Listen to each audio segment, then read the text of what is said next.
Hello everyone, आज हम assignment worksheet करेंगे जो कि एसिड बेसिस और सॉल्ट से रिलेटेड है। साइंस की है, क्लास 10th की है। तो स्टार्ट करते हैं। पहले पैसेज पढ़ते हैं। When copper vessel is expose to moist air for a long time, जब बहुत समय तक कॉपर वेसल को नमी में रखा जाता है तो उस पर ग्रीन कोटिंग चढ़ जाती है।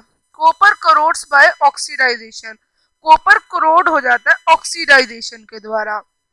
और इस प्रोसेस में होता क्या है, कॉपर का कोरिजन।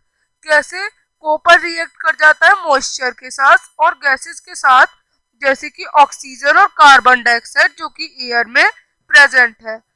और क्या फॉर्म करता है, कॉपर हाइड्रोक्साइड और कॉपर कार्बोनेट, जो कि ग्रीन होते हैं कलर में। और इसी की वजह से उसका जो सरफेस होता है वो कॉपर मेटल का ग्रीन हो जाता है। The mixture formed is basic in nature, और जो मिक्सचर फॉर्म्ड होता है वो बेसिक होता है। विच रिएक्ट्स विद द एसिड, जो कि सिट्रिक एसिड के साथ रिएक्ट कर जाता है, जो कि लेमन में प्रेजेंट होता है। फॉर्म अ कॉपर सिट्रेट, और कॉपर सल्फेट सिट्रेट फॉर्म कर देता है जो कि वॉश हो जाता है वाटर के संग। तो इसकी वजह से ग्रीन कलर हो जाता है, फॉर्म्ड और रिमूव हो जाता है वेसल के सरफेस से, और शाइनिंग सरफेस फिर से आ जाता है। अब chemical formula of copper carbonated क्या होता है, CuCO3, C option. Copper vessel is tarnish due to, किससे हुआ था, ऑक्सीडाइजेशन की वजह से। जब reaction between acid and bases, जब एसिड और बेसिस के बीच में रिएक्शन होता है तो उसको क्या कहा जाता है, उसको न्यूट्रलाइजेशन कहा जाता है। अब कॉपर सिट्रेट इज एन, क्या है ये, एक सॉल्ट है। अब an aqueous solution turns red litmus solution blue, excess addition of which of the following would reverse the change। Hydrochloric acid का जो होगा सोल्यूशन वो इसको रिवर्स कर देगा। अब आगे आगे कुछ और क्वेश्चन है। What will be the action of following substance on litmus paper, litmus paper पे इनका क्या रिएक्शन होगा।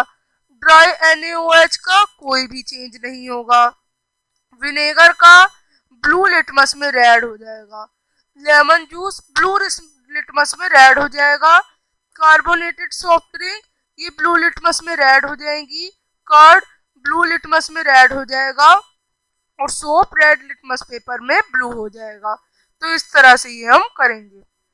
अब which acid is used to injected into the body by using the sting of honeybee, which chemical is used to neutralize its effect and why। तो कौन से acid जो होता है वो इंजेक्ट कर देती है मधुमक्खी जब वो काटती है, और इससे कैसे बचा जा सकता है। The Venom of honey contains formic acid, जो हनी का वेमोन होता है, वेनोम होता है, उसमें एक फॉर्मिक एसिड होता है। व्हेन इट स्टिंग्स अस, जब ये हमें चुभाती है, काटती है, तो इट इंजेक्ट्स, तो ये जो होता है ये इंजेक्ट हो जाता है एसिड हमारी स्किन में। Formic acid causes immense pain, इससे थोड़ा पेन होता है और थोड़ी सी जलन मचती है। हाउएवर, अगर when we apply baking soda apply कर ले जो कि माइल्ड बेस है स्टंग एरिया पे, तो ये रिमूव कर देगा उसका effect. As a result it prevents sensation and irritation and we get some relief. इससे क्या होगा, सेंसेशन हट जाएगी और हमें एक रिलीफ मिल जाएगा, आराम मिल जाएगा। What are indicators? Write 3 examples of natural and artificial indicators. So, indicators are those substance, indicator ऐसे substance होते हैं जो कि हमें बताते हैं किसी substance के बारे में कि वो acidic है या basic है, कैसे है। जैसे कि एग्जाम्पल लिटमस सोल्यूशन, ये हमें बताता है कि हमारे पास जो सोल्यूशन है वो एसिडिक है या बेसिक।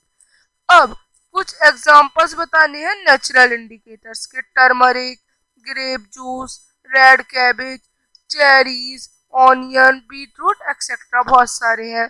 और आर्टिफिशियल के हैं फेनोफिथलीन एंड मेथिलीन ऑरेंज। तो आगे बढ़ते हैं 9th क्वेश्चन के साथ। अब what is dilution? Dilution refers to process of adding additional solvent to solution to decrease its concentration।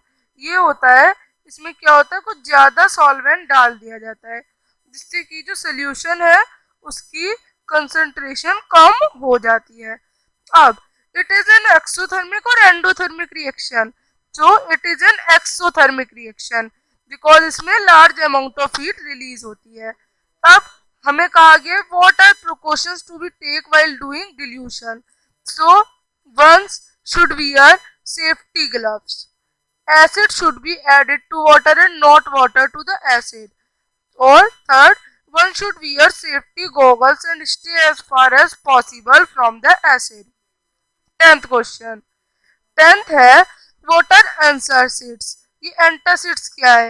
Antacids are milk alkalis and contain sodium hydrogen carbonate और these are used for getting relief. ये acidity में और injection की problem में हमें help करते हैं बचने में और हेडेक से। When they orally it reacts with hydrochloric acid present in stomach. ये हाइड्रोक्लोरिक एसिड के साथ रिएक्ट करते हैं स्टमक के और उसकी वजह से हमारी एसिडिटी कम होती है, जिसके एग्जांपल्स होते हैं एंटासिड्स के मिल्क ऑफ मैग्नीशिया।